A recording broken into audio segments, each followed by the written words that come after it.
Colormine Binko asks, Dear Simon and Martina, what's it like taking an international flight from Canada to Korea? Are there any important facts that somebody traveling out of the country should know? Ooh, travel plane question. Very interesting question, in fact. Well, we have certainly done that flight a lot of times. Far too many times. Yeah, so if you guys are coming to visit Korea or you're coming to work in Korea, you'll probably have, I think, a 10 to 14 hour flight depending on where you're coming from. Right. I mean, most people are pretty far away, right? For us, since we're from Toronto, it takes 14 hours to get to Korea. We used to take the non-stop 14-hour flight, but we found that that flight actually drives us crazy. After the 10-hour mark, you're just like, I gotta get off the plane. So we now have a stopover. We usually stop at Vancouver after 4 hours of flying, and then we can handle the 10-hour flight this time. So I do recommend breaking it up. Your body will thank you. Your body will thank us, actually. That sounds like a sexual favor. Not that kind of thing. Like a high five thank you, Martina. Your body will thank us. Your body will thank us. With a high five. Our quick packing tips. Depending on how much you're packing, if you have one suitcase full, what I would recommend is packing that suitcase inside of another suitcase.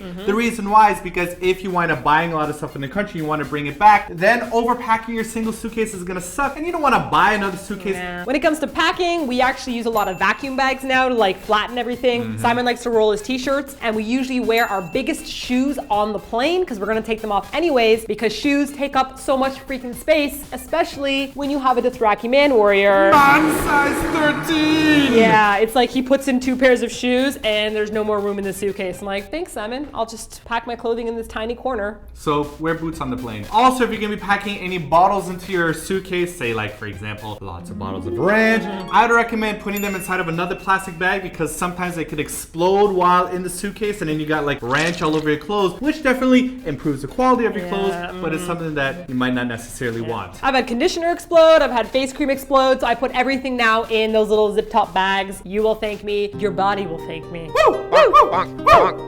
Tips for on the plane! Pack your medicine inside contact lens cases. That's right, when you get contact lens fluid, you get those like free tiny cases. You can fit about 3 Tylenol or aspirin, and you can fit about 3 like back muscle spasmy pills or whatever it is you need, and they barely take up any room, so you can just pop them in any pocket. You don't have to worry about big containers or pill boxes or whatever. Another tip for you, I'm not sure if you have pain the way we do, but whenever we're about to descend and we get really bad nasal pain, Martina's brain seems like it's about to explode. It's awful, guys. We found that the one thing that really helps us out is an hour before you're about to descend, take a shot of nasal spray in each nose. It opens everything up and definitely helps us out and doesn't make us pain as much. Doesn't make us pain It doesn't as much. make us pain as much. Doesn't My English is so good. It doesn't make it hurt as much. Sweet revenge for last week's TLDR when Simon made fun of my good speak English. Justice! If you're bringing an iPad on the plane, you might see that some planes have like a USB port that you can plug it in. Unfortunately, it's not strong enough to charge your iPad. It could charge your iPhone or like your phones or whatnot, or MP3 players, but the iPad is too big. So we always have these like extra rechargeable batteries, you know, those things that you charge up, those like sticks. We have one that looks like this. And what's cool about that is that you could actually charge that via the airplane charger, but you can't directly charge your iPad into the plane. So bring an extra battery charger if you can, because at 14 hours, your iPad is not going to last. Inside of your carry-on, I suggest packing a small bag inside that bag, because when you put your bag up top in the overhead, you are gonna have a really hard time getting it down. And if you try to put it underneath your seat, sometimes they don't let you because the bag is too big, and other times they let you, and then sometimes you're stuck for 14 hours with a ginormous bag underneath your feet. It's awful. So what I do is my iPad or my iPhone or my headphones, my music, whatever it is I want, I just keep it in a small bag, kind of like a paper lunch bag, but not a paper lunch bag, like a little bag. You know what I mean? Like a canvas. Help me, Simon. There you go. Like a canvasy sack. Lunch bag. There you go. You know what I'm saying? And then I get into my seat and I take all the duty-free magazines, which I'm never going to be buying. How many of you have actually bought anything via those duty-free magazines? I've never seen anybody do that on the plane before. Plus, we've read those magazines like 20 times. I'm sick of them. So as soon as I sit down, I just like pull them up and I just throw them under the chair or in the overhead. And then that way I just put the bag in, and then you don't leave anything behind, because people will always leave their headphones or like little things fall down. Your headphones could get stuck in between the magazines. Who cares about those magazines? No. Just dump them as soon as you get in. Just dump them. And then when you're ready to get off the plane, you can just pull out your little bag and you've got everything in it. Also, I recommend recommend packing a couple of comfort things. It is a very long flight, so I always include little like slippers that fold up so that as soon as we get on the plane, we take off our ginormous shoes Mega boots that we didn't want to pack and we put them up top right away and we put on our little slippers. And I always pack like wet wipes because you will get stinky. Whoa, yes you will. If you are of European man descent. Hairy man like me that retains a lot of sweat and smell. Yes, so around 8 to 10 hours into the flight, you're gonna wanna go to the washroom and shower, sponge yourself.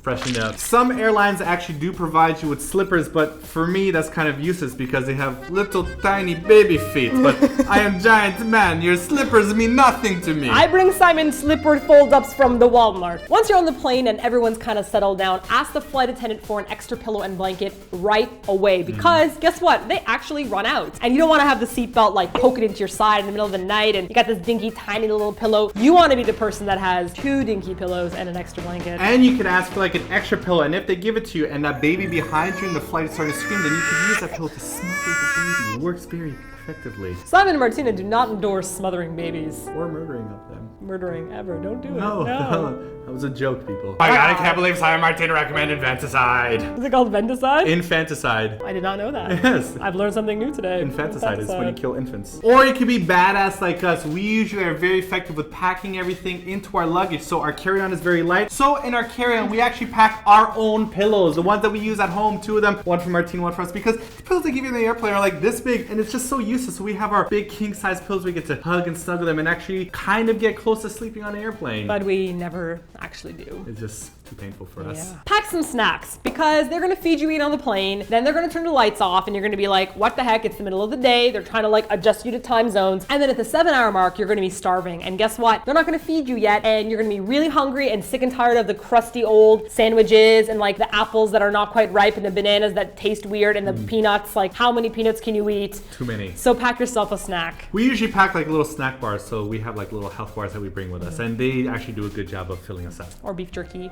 Or some nuts, something that's kind of healthy to eat on a plane instead of a chocolate bar. You know, I really want a chocolate bar. What about when you arrive at the airport, Simon? Oh my god, what do you do? We've arrived at Incheon Airport many a time, so we want to talk about taking the subway, the bus, or the taxi. However, we're going to leave that for the blog post because there is a lot to be said. So make sure you click on the link here. That'll take you to our blog post and we'll tell you a lot more useful information there. So that's it for this week's jam-packed, very informative TLDR. If you have a question for next week's TLDR, leave your question in the comment section below. Or check out the questions that are already asked and you can thumb them up to get them to our attention. And don't forget to subscribe for more TLDRs where we tell you lots of very informative stuffs. Usually we're not that informative, but this one was very informative, wasn't it? Because there's like when we sat down and we started thinking about it, like, we're like, a lot of tricks that we have. Yes. We're pros at this now. Yeah, we certainly are.